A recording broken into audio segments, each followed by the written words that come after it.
Brainy guys, कल की तैयारी आज से। नमस्कार दोस्तों, ब्रेनियक आईएएस में आपका स्वागत है। मेरा नाम है निखिल दुबे।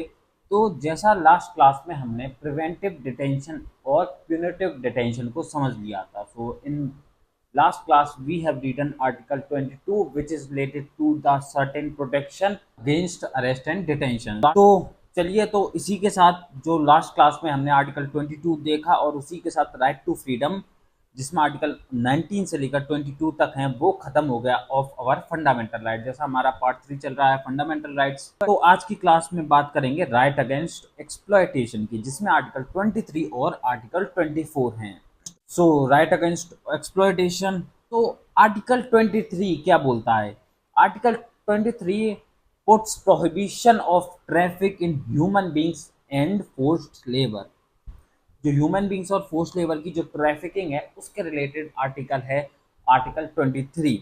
सो क्लॉज 1 बोलता है traffic in human beings and begars and other similar forms of force labours are prohibited and any contravention of this provision shall B offence punishable in accordance with the law. बोला कि किसी भी तरीके का ह्यूमंस और beggars या other forms of forced labour prohibited है, और अगर आपने इस प्रोविजन के अगेंस्ट कुछ किया या ऐसा कुछ किया जो ऑफेंस है और practice forced labour, then it will be punishable. वो एक पनिशेबल ऑफेंस होगा और लॉ के अकॉर्डिंग उसको पनिश किया जाएगा। This is article 23 close 1।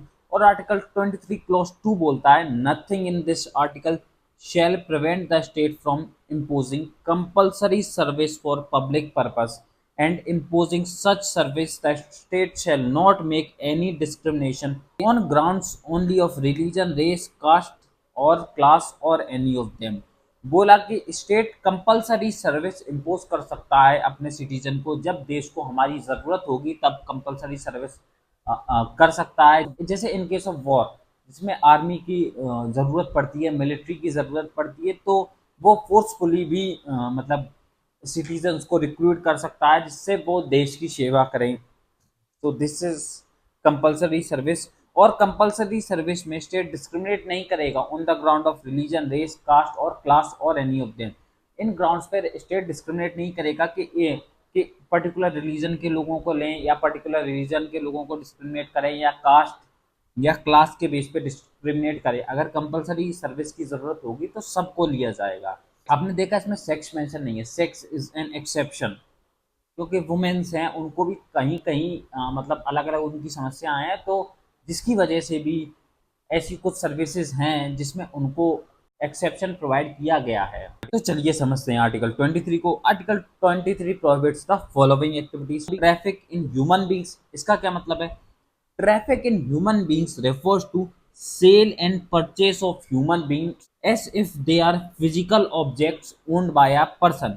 मतलब कि ह्यूमन बींग्स को ऐसे सेल या खरीदा या बेचा जा रहा है किसी कमोडिटी की तरह से, या कोई फिजिकल ऑब्जेक्ट। जैसे मान लो मेरे पास कार है, मैं उसको खरीद या बेच रहा हूँ, या प्रॉपर्टी है या लैंड है उसको मैं खरीद या बेच रहा हूँ, उस तरीके से अगर ह्यूमन को खरीदा या बेचा जाता है तो उसको बोलते हैं ह्यूमन ट्रैफिकिंग।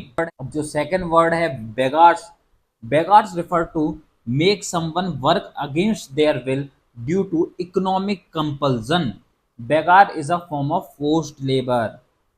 बेगार क्या होता है? किसी को उसकी इच्छा के विरुद्ध काम कराया जा रहा है क्योंकि उनकी जो परिस्थिति है वो अच्छी नहीं है, उनको इकोनॉमिकली पैसे की ज़रूरत है और आप उनको एक्सप्लॉइट कर रहे हो। या पुराने समय में बंधुआ मजदूर होते थे, तो it can be also a example.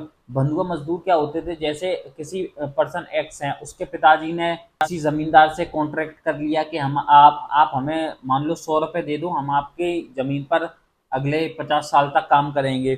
तो ऐसे वो लोगों को एक्सप्लॉइट करते थे कि जैसे उसके पिताजी एक्सपायर होगा, उसके फादर एक्सपायर होगा, then this next generation will work for that landlord. So this is an also an example of begar. अब फोर्स्ड लेबर का क्या मतलब है? फोर्स्ड लेबर जो टर्म है, जैसे आपने देखा बेगार में भी बोला गया कि begar is a form of forced labour. So forced labour is a wide term और उसका ब्रॉड इंटरप्रिटेशन प्रोवाइड किया है कोर्ट ने। बोला कि forced labour not only includes those instances where a person is forced to work against the wish, but those situation as well where individual are paid less than minimum wage for the work performed। बोला force labour सिर्फ वही नहीं है कि अपनी wish के विरुद्ध काम करवाया जा रहा है, मेरी इच्छा नहीं है पर मुझे फोर्सफुली काम करवाया जा रहा है, बट फोर्स लेबर टर्म एक ब्रॉड टर्म है, और अगर आप किसी को जो मिनिमम वेज डिसाइडेड है उससे कम पे कर रहे हैं तो वो भी फोर्स लेबर है और आप उसको एक्सप्लॉइट कर रहे हैं। These are the terms mention in the article 23।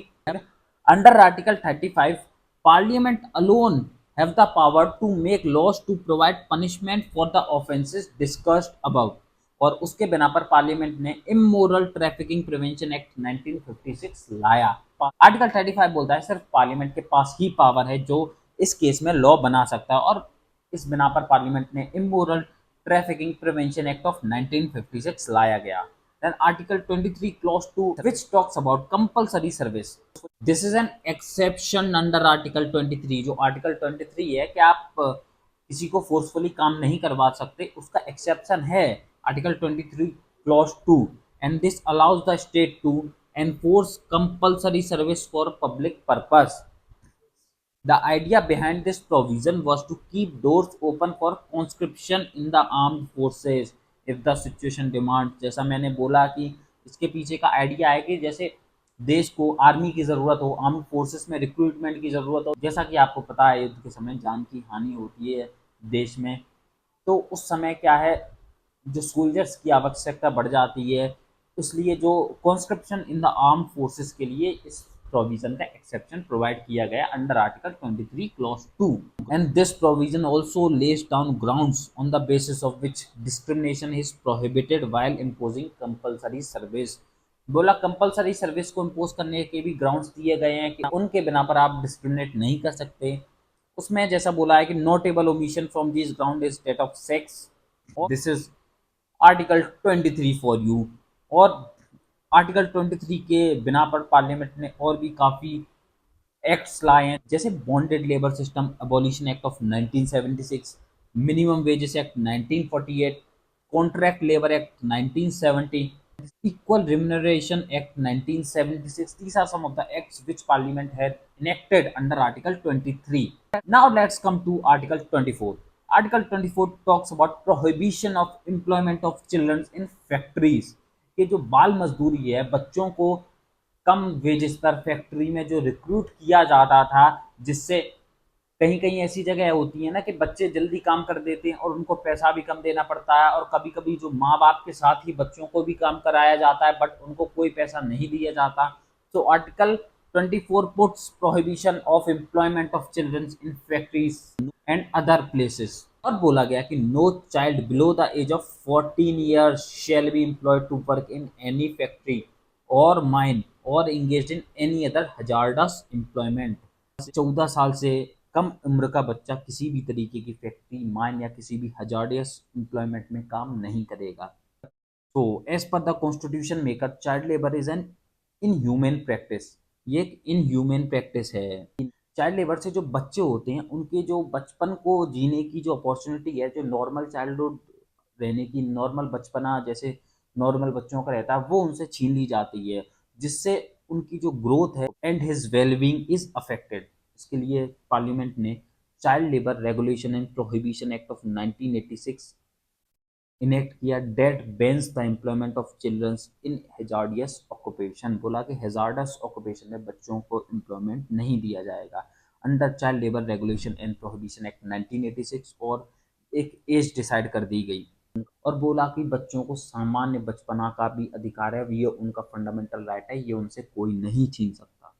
फिर 2006 में 2006 में child labour regulation prohibition act में अमेंडमेंट आया, and this amendment ban the employment of children below age of 14 years as domestic servants और from working in establishment such as hotels and restaurants.